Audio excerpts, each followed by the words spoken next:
आम का जूस वाला आ गया। आम का juice P low P low. अरे पी लो मेरे भाई, ज्यादा नहीं, बस 10 रुपए की गिलास है। आम वाला आ गया, आम का जूस वाला। ये सुनते ही मैदान में खेलते हुए बच्चे खेल छोड़कर दौड़ पड़ते हैं। काका काका, मुझे जल्दी से एक गिलास आम का जूस दे दो। बहुत देर से खेल रहा हूँ, भूख लगी है बहुत तेज। दीनू उसे एक गिलास जूस बनाकर देता है। जूस लेते ही मिनट भी नहीं गुजरती और छोटू उसे खटाक करके खत्म कर देता है। दीनू काका, क्या आप मुझे एक गिलास जूस पिला दोगे? आज मेरे पास पैसे नहीं हैं, मैं कल आपको दे दूंगा। चल भाग यहाँ से, पैसे नहीं है तो कल आना, कल पैसे रहेंगे तो कल ही पीना जूस। चल अब साइड हट, जाने दे मुझे। दीनू के ये कड़वे शब्द सुनकर उस बच्चे को रोना आ जाता है और वह रोते रोते अपने घर भाग जाता है। यह सारा दृश्य सामने खड़ा एक व्यक्ति देख रहा होता है। उससे उस बच्चे का दर्द देखा नहीं जाता। अरे दीनू भाई, तुम्हें ऐसे इस बच्चे को नहीं बहाना चाहिए था। तुम उसे एक गिलास जूस दे ही देते तो क्या हो जाता। बेचारा रोते रोते गया है। तुम्हें बहुत चिंता हो रही है उस बच्चे की। उस बच्चे ने कहा कि कल पैसे देगा। अगर पैसे कल देगा तो जूस भी कल ही पिए ना, आज क्यों पिएगा? इतना बोलकर दीनू वहां से अपने जूस का ठेला लेकर बाजार चला जाता है। बहुत समय पहले की बात है। गांव की गलियों में चिड़ियों की चहचहाहट से ज्यादा शोर दीनू के ठेले का होता था। उसका आम का रस इतना गाढ़ा और मीठा था कि लोग दूर दूर से आते थे। वह अपना ठेला सजाते हुए बुदबुदाता था। आज आम थोड़े सस्ते मिले हैं, पानी ज्यादा मिलाऊंगा तो मुनाफा दोगुना होगा। लोगों को क्या पता चलेगा, मिठास तो चीनी से भी आ जाती है। अरे वाह दीनू भाई, तुम्हारे आम के जूस का तो कोई जवाब ही नहीं है। गर्मियों में तो एकदम अमृत है, अमृत। हाँ हाँ, तुम एकदम ठीक कह रहे हो भैया। इस गांव की सबसे बढ़िया आम का जूस तो दीनू भाई के यहाँ ही मिलता है। अरे भाइयों बस करो बस करो, ये सब तो कुछ नहीं, बस मेरी ईमानदारी और मेरे हाथों का कमाल है। फिर दीनू वहां सबको जूस पिलाकर सीधे बाजार की ओर निकल जाता है। दीनू बाजार पहुंचता है और अपने ठेले को लगाकर जूस बनाने की तैयारी करने लगता है। तभी वहां दौड़ता दौड़ता हाफते हाफते एक आदमी आता है।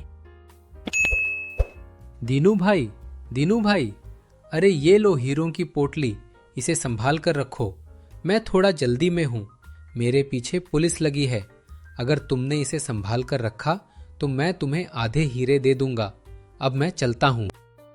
इतना बोलकर वह वहां से भाग जाता है। उसके जाने के बाद दीनू मन ही मन बड़बड़ाने लगता है। इतने सारे हीरे? मैंने तो इतने सारे हीरे जिंदगी में पहली बार देखे हैं। ये चोर कहीं मुझे फंसाने की साजिश तो नहीं कर रहा? नहीं नहीं, ये हीरे तो 1 करोड़ के होंगे, जिसमें से मैं 50 लाख रखूंगा। दीनू मन ही मन अमीर होने के ख्वाब बुनने लगता है। उसे लगता है कि अब वह हीरे के आधे दाम लेकर खूब मौज करेगा। तभी दीनू को 2 पुलिस वाले उसकी तरफ तेज रफ्तार में आते हुए दिखाई दिए। अरे ओ आम वाले, तुमने क्या यहाँ से एक चोर को भागते हुए देखा है? नीली टी शर्ट, काला पैंट और हाथ में एक लाल हीरो की पोटली लिए होगा। नहीं साहब, ऐसा तो मैंने कुछ नहीं देखा। मैं तो अपने ठेले को साफ करने में लगा। पक्का तुमने नहीं देखा है ना? क्योंकि वह इधर ही की तरफ से भागा था। अगर देखा है तो बता दो। नहीं साहब, मैं सच कह रहा हूँ, मैंने नहीं देखा है। अगर मैं देखता तो आपको बता देता। दीनू कैसे कैसे उन पुलिस वालों से अपनी जान छुड़ाता है। बाल बाल बच गया। अच्छा हुआ कि मैंने हीरो को नीचे डिब्बे में फेंक दिया, नहीं तो आज मैं अमीर तो नहीं बल्कि जेल की सलाखों के पीछे खड़ा रहता। फिर दीनू सोचता है कि आज ठेला बंद कर देता हूँ और हीरे लेकर घर चला जाता हूँ, नहीं तो पकड़ा जाऊंगा। तभी कल वाला बच्चा जिसे दीनू ने भगा दिया था, वह फिर से दीनू के ठेले के पास आ जाता है। तो फिर अपनी मनहूस शक्ल उठाकर आ गया? पैसे लाए हो या बस मुंह उठाकर आ गए? यहाँ मुफ्त की रेवड़ी नहीं बट रही। काका, माँ बीमार है, सारे पैसे दवा में लग गए। आज बहुत प्यास लगी है, एक छोटा ग्लास पिला दो ना, कल जैसे ही बाबूजी मजदूरी से आएंगे मैं आपके पैसे चुका दूंगा। दीनू उस बच्चे के सामने से मुंह फेर लेता है और अपने घर की ओर निकल जाता है। छोटू भी रोते रोते उदास मन से अपने घर चला जाता है। दीनू घर पहुंचा लेकिन चैन से सो नहीं पाया। उसने पोटली खोलकर देखी तो उसकी आंखें चौंधिया गईं। इतने बड़े हीरे, ये तो मैंने जिंदगी में पहली बार देखे हैं। अब मुझे सड़े हुए ठेले को खींचने की जरूरत नहीं। अब तो मैं शहर में बंगला बनवाऊंगा। दीनू रात भर सोया नहीं, वह अपनी अमीरी के सपने देखता रहा।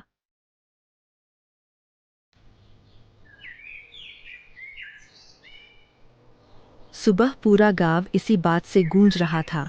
पूरे गांव में हल्ला मच गया था कि हीरे की चोरी हुई है। सुना है शहर के सबसे बड़े शोरूम से हीरे चोरी हुए हैं। पूरे के पूरे 1 करोड़ के हीरे थे। ये छोटी मोटी चोरी दिन ब दिन बढ़ती ही जा रही है। हाँ, और कुछ दिन पहले भी सुना था कि गांव के सेठ के घर सोने की चोरी हुई थी। अगर ऐसे ही चोरी चकारी बढ़ती रही तो हम आम लोगों का क्या होगा? और मुझे तो लगता है कि चोर गांव के ही किसी आदमी की मदद ले रहा है।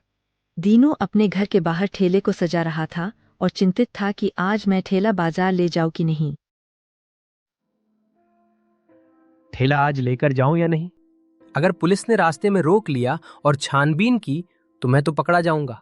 सारा खेल एक पल में खत्म हो जाएगा। लेकिन अगर घर पर बैठा रहा तो सबको शक हो जाएगा कि दीनू आज काम पर क्यों नहीं आया। चलो ले ही जाता हूं, कुछ कमा लूंगा। अरे नहीं नहीं, नहीं ले जाऊंगा।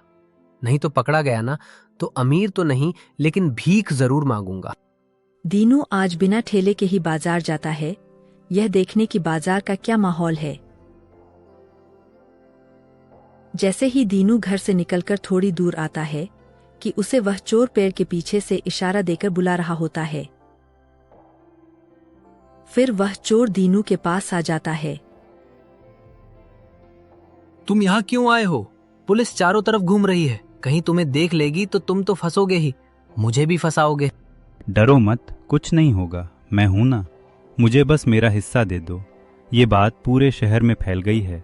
यहाँ रहना खतरों से खाली नहीं है। मैं आज ही ये शहर छोड़कर निकल जाऊंगा। तभी अचानक पास की गली से पुलिस की गाड़ी का हॉर्न बजा। धत तेरे की, ये पीछा ही नहीं छोड़ रहे। मैं जा रहा हूँ। हीरे की पोटली को अपने पास ही रखना, कल मिलूंगा, याद से। दीनू घबराकर अपने घर लौट आया। उसे लगा कि आज बाजार जाना मौत को दावत देने जैसा है। आज बाजार जाना मतलब मौत को दावत देने जैसा होगा। अगर मैं आज थैला लेकर गया और पुलिस ने तलाशी ली तो मैं मारा जाऊंगा। आज घर पर ही रहना ठीक है। हाँ, यही करता हूँ। दीनू अपने घर जाकर चारपाई पर लेट जाता है।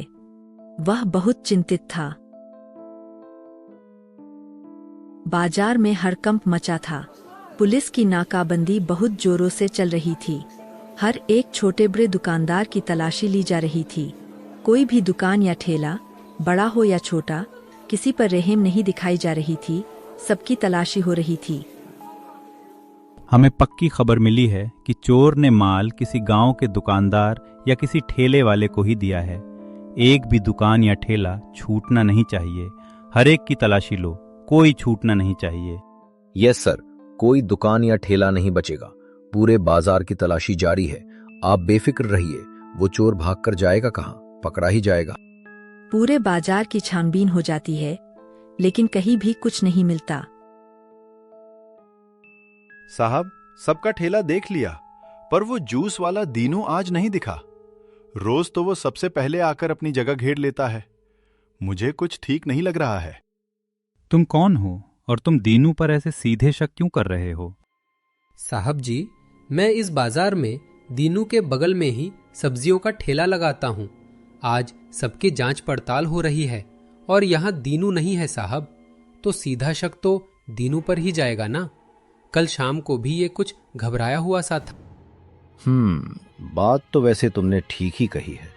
सबकी तलाशी हो गई है, अब बस वही बचा है और आज वो आया भी नहीं है। दाल में कुछ काला है, चलो उसके घर। दीनू बाजार में खड़ा होकर यह सब सुन रहा था। वह तुरंत दौड़कर पुलिस के सामने आ गया। अरे साहब, ये लोग मुझसे जलते हैं।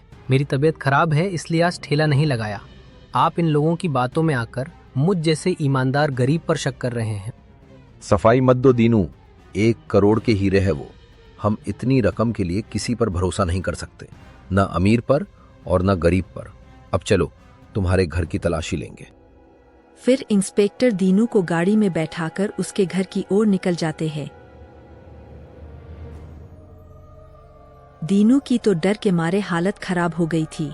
उसे अब लग रहा था कि वह तो गया, अब कुछ नहीं हो सकता है। अब वह जेल की सलाखों के पीछे ही मिलेगा।